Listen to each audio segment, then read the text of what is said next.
എനിക്ക് ഇതിലോട്ടൊരു പാഷനും ഉണ്ടായിരുന്നു. കൂടാതെ എനിക്ക് ഇത്രയും നാൾ നമ്മൾ കണ്ടു വളർന്നൊരു സ്ഥാപനം, അതിൽ അമ്മ ചെയ്തു വരുന്ന ഈ ഒരു ഇത് കണ്ടു വരുന്നതുകൊണ്ട് തന്നെ എനിക്ക് അമ്മേനെ ഹെൽപ്പ് ചെയ്യണം എന്നുള്ളൊരു ആഗ്രഹം ഉണ്ടായിരുന്നു.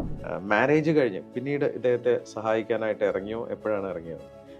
ഞാൻ എൻ്റെ സെക്കൻഡ് ബേബി ആയിട്ട് ഇരിക്കുമ്പോഴാണ് ഞാൻ കടയിലോട്ട് ഇറങ്ങുന്നത്. അപ്പോൾ എനിക്ക് ഇതിലോട്ടൊരു പാഷനും ഉണ്ടായിരുന്നു. കൂടാതെ എനിക്ക് ഇത്രയും നാൾ നമ്മൾ കണ്ടു വളർന്നൊരു സ്ഥാപനം, അതിൽ അമ്മ ചെയ്തു വരുന്ന ഈ ഒരു ഇത് കണ്ടു വരുന്നതുകൊണ്ട് തന്നെ എനിക്ക് അമ്മേനെ ഹെൽപ്പ് ചെയ്യണം എന്നുള്ളൊരു ആഗ്രഹം ഉണ്ടായിരുന്നു. പിന്നെ ബിസിനസ്സിനോടും ഒരു താല്പര്യം ഉണ്ടായിരുന്നു. അപ്പോൾ പിന്നീട് ഞാൻ അതിനോട് ജോയിൻ ചെയ്യുകയാണ് ചെയ്തത്. പൊതുവേ നമ്മൾ മാരേജ് കഴിഞ്ഞ് പോവുകയാണെങ്കിൽ ഹസ്ബൻഡ് ബിസിനസ്സിലേക്ക് ഇറങ്ങിയവരെ ഞാൻ കണ്ടിട്ടുണ്ട്. അതെ അതെ വളരെ അപൂർവമായിട്ടാണ് സ്വന്തം അമ്മ തുടങ്ങിയ ബിസിനസ്സിലേക്ക് തിരിച്ചു വരാൻ. അപ്പോൾ അതെ താങ്കളുടെ ഫാമിലിയിൽ നിന്ന് ഹസ്ബൻഡൊക്കെ സപ്പോർട്ട് ഉണ്ടായിരുന്നു? തീർച്ചയായിട്ടും അദ്ദേഹത്തിന് സപ്പോർട്ട് ഉണ്ടായിരുന്നു. പിന്നെ സാറ് പറഞ്ഞ പോലെ തന്നെ അപൂർവമായിട്ട് എനിക്ക് ഇങ്ങനെ ഒരു ചാൻസ് ആണ് തിരിച്ചു വന്ന് നമുക്കിങ്ങനെ നമ്മുടെ സ്വന്തം ഫാമിലി തന്നെ ചെയ്യാൻ പറ്റുന്ന ഒരു സാഹചര്യം. അപ്പോൾ അതെനിക്ക് അങ്ങനെ ഒരു അവസരം വന്നപ്പോൾ ഞാനത് അങ്ങനെ ചെയ്തു. താങ്കളും ഹസ്ബൻഡൊക്കെ തൊടുപുഴ തന്നെയാണ്? തൊടുപുഴ തന്നെയാണ് താമസിക്കുന്നത്. ഹസ്ബൻഡ് എന്ത് ബിസിനസ്സാണ്? ആൾക്ക് ഹോട്ടലുണ്ട്, ഹോട്ടൽ ബിസിനസ്. അതുമായിട്ട് ബന്ധമൊന്നുമില്ല?